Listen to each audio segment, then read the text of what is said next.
Hello guys! Annyeonghaseyo, 반갑습니다.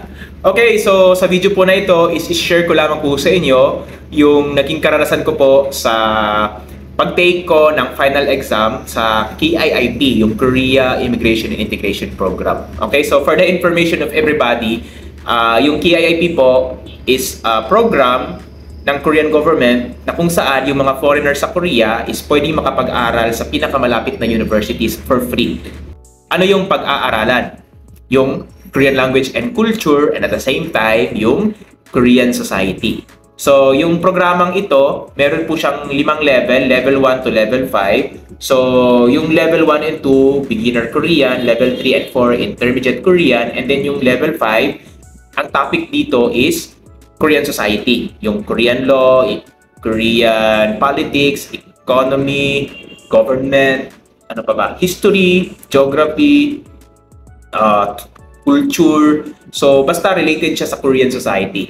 So, yun po yung level 5. So, meaning guys, sa level 1 to level 4, yung pag-aaralan dito is Korean language. And may konting touch din po sa culture. No? Grammars, vocabs sa level 1 to 4. And sa level 5, wala na pong grammar and wala na pong vocabs na mga discussion. It talks about Korean society. Okay? So, yun nga guys.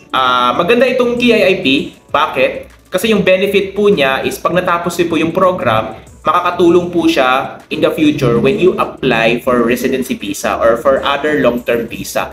So kaya po guys, para po doon sa mga nagbabalak na magstay sa Korea for the long time, so pwede po kayo mag-join sa program na ito para mas makatulong po siya sa visa application ninyo kasi it will give you a lot of points, no? Kasi point system po yung pag-a-apply ng visa, no? So, pag meron po kayong certificate galing sa KIIP, nakakadagdag po siya ng puntos para maaprubahan yung visa application ninyo. Kaya it's good, no? Para po doon sa mga may balak magstay in a long term. However, guys, sa case ko po, honestly, wala naman po talaga akong balak mag-apply for residency visa. As of this moment, hindi ko pa po kasi alam, baka in the future, mag-change yung mind ko na baka gusto ko mag-apply. Pero as of this moment, hindi po ako or wala po akong plan mag-apply for residency visa.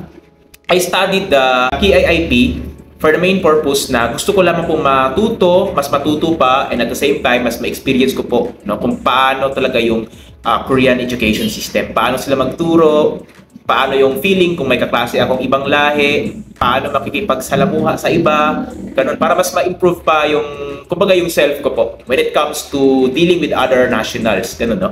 So, kasi ano din po kasi ako guys, Korean language instructor dito po sa amin, no? Sa Topic Gallery, Tagum City branch, meron din po kaming Davao branch. So actually, andito ako ngayon sa Pinas for my vacation, and babalik din po ako sa Korea sa May, no? For me guys, as a Korean language instructor, para mas marami pa akong ma-input sa mga students namin, so yun nga, I joined different programs sa Korea like KIIP, I took exams like TOPIK, para nga mas legit or mas marami pa akong maibahagi sa mga students namin in the future. Okay? So yun po yung dahilan ko guys kung bakit ako nagpupursue ng mga ganitong opportunities. Pero if you are going to ask me, pag-apply ba talaga ako ng residency visa? As of this moment, I don't have any plan pa po. Okay? So natapos ko po yung KIIP guys, level 5 last March, no? This year lamang po yun. And yung exam na namin, final exam is April. So I only had 1 month, no, para mag-prepare sa exam. So yung exam kasi guys, meron siyang written, yung multiple choice na 1 to 36 items. Yung lalabas po doon is yung pinag-aralan ninyo from level 1 to level 5 na po, no? Lahat na po. Okay? So, general. And meron din po siyang essay writing, 10 minutes, 200 words. And last is yung interview part. Okay, sa interview part po, guys. Okay, dito po ako mag-i-emphasize, no? So, ngayon, isi-share ko po sa inyo yung nangyari sa interview. Okay, so sa interview po, guys, dalawa po yung interviewer sa loob ng room. Dalawa po sila. And dalawa din po kayo papasok bilang interviewee. So yung kasama ko po guys is from Nepal. Taga Nepal po siya. And then 7 years na siya sa Korea. Okay, 7 years. No, imagine 7 years. So na-pressure ako guys nung nalaman ko na 7 years na pala siya. Na-pressure ako guys kasi nga 7 years. So yun, tinawag na kami, pumasok na kami. And then yung sa interview guys, meron siyang 5 questions. 5 question. So yung first 2 question po doon is, meron kayong babasahin na paragraph. Oo, mahaba po siya. And pwede nyong basahin, depende kasi yan sa interviewer guys, kung ipapabasa niya gamit yung bibig ninyo or babasahin lamang gamit yung mata. So yung nangyari sa amin is, pinapabasa niya gamit yung mata. So tahimik lang, ganun. Tapos, 1 minuto lang, babasahin mo siya dapat lahat. Okay? And yung first 2 question, yun nga, manggagaling din doon sa binasa ninyo. And then yung sagot is, of course, manggagaling din po doon sa binasa ninyo. So, tinetest lamang po kung nakakaintindi kayo sa mga binabasa ninyo. Which is actually the easiest part sa interview, yung first 2 question.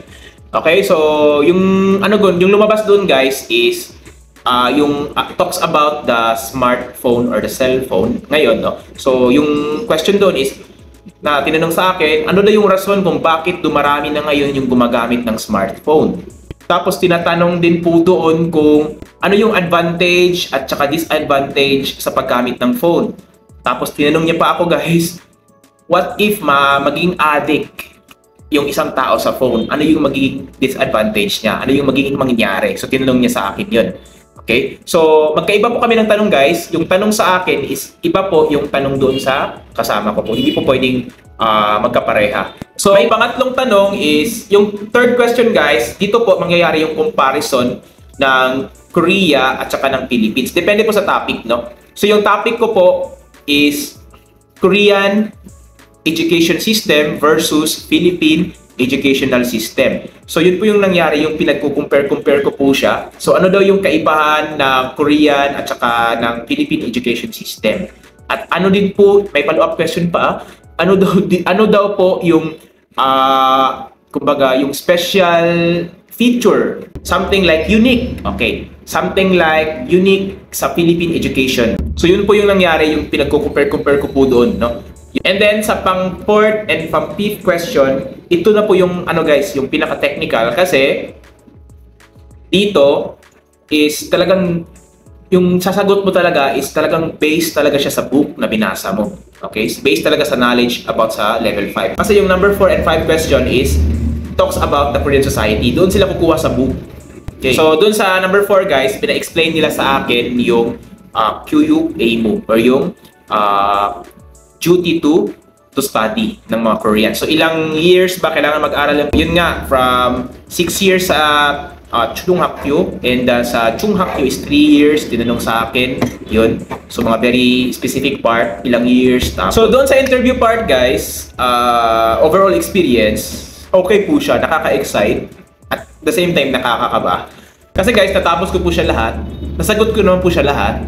Hindi naman po ako tumahimik. So, nasalita po talaga ako.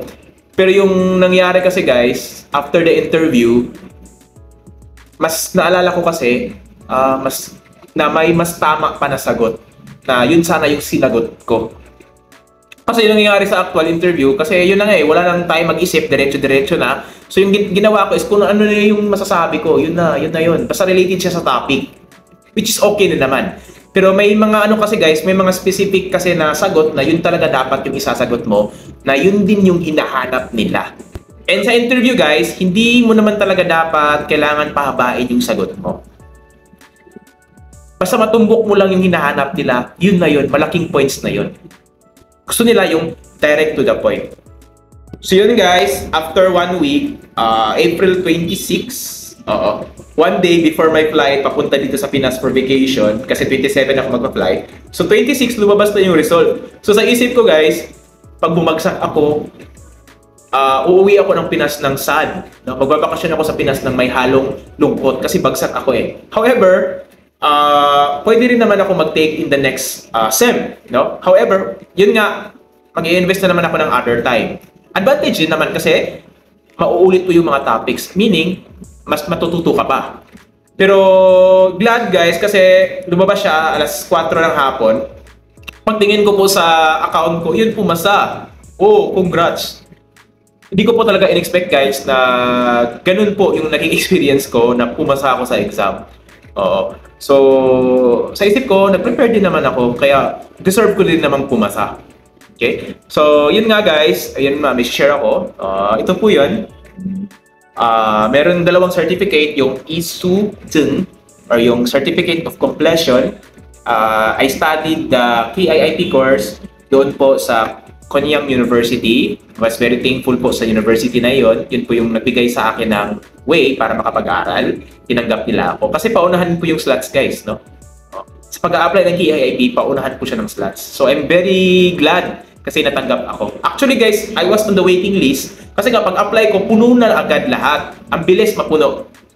Nung nag-enroll ako, ang bilis mapuno. So, napuno na yung slot and then may available pa po dalawang waiting list. So, yung dalawang waiting list, meaning pag may nag-back out doon sa mga nauna, pwede nilang kunin doon sa waiting list. So, tumawag sa akin yung professor, a week or a day before the class, tumawag sa akin yung professor, kinonfirm lang kung tutuloy ba ako sa class. Sabi ko, tutuloy ako. Yun nga. And ito na po, yung another certificate is the Hapkyok. Okay, Hapkyok Zeng. Or yung Certificate of Passing the Course. So, dalawa po kasi yan, guys. Ma-complete mo yung course and at the same time, maipasa mo. Okay, that doesn't mean na pag na-complete mo na siya, automatic papasa ka na. No, you have to pass it first bago mo matanggap yung mga certificate. So, dati guys, ito lamang po talaga yung iniisip ko na sana makapasa ako sa exam, magkaroon ako ng certificate sa KIIT, and then finally, andito na talaga siya. So, I was very happy. Ngayon, nakuna na po yung burden ko sa pag-aaral ng Korean. Kasi ito po talaga yung dahilan, guys, kung bakit hati-hati yung time ko. Hati yung time ko sa iba't ibang bagay. Oo. So, preparation po kasi ito eh. Preparation po talaga siya dapat. So, para po dun sa mga nag-aaral ng KIIT ngayon, guys, so congratulations po, no, for being accepted sa mga schools na kung saan kayo. Tapusin niyo po yan, guys. And may tip lamang po ako, if you want to pass hanggang sa last level, yun nga, focus on the book. Kasi yung mga questions talaga sa actual exam lalabas, galing lamang po siya sa book. Okay? So, pag na-master niyo po yung book or pag talagang most of the contents, alam niyo na po talaga yung content doon, so talagang papasa kayo sa exam. Okay? So, yun lamang po, guys. And thank you po for watching.